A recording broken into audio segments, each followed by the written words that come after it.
This table might look like quite a mess, but in reality, it is actually quite a mess. Let me show you what I was doing. I am doing my very first aqua resin casts, which I'm really excited about. I made these little moon guys. This is what they look like when they're in clay form. I just sculpted these little faces and faces on moons. Oh, it's so cute.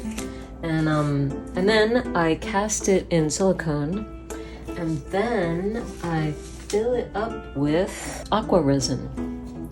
Aqua resin is kind of like a form of plaster in a way, but tougher. So,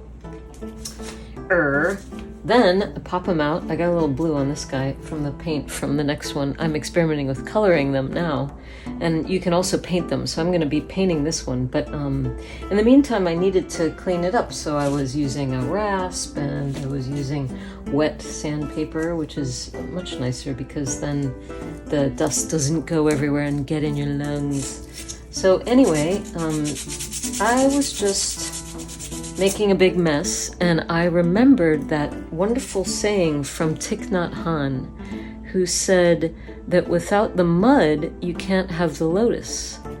Without the mud, you can't have the flower, the beautiful flower.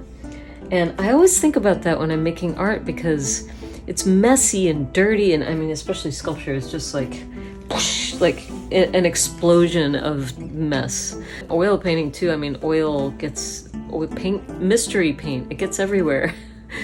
And then you come out with these beautiful things, beautiful sculptures, beautiful paintings, and it comes from the mud and it becomes a lotus. And I think that's beautiful.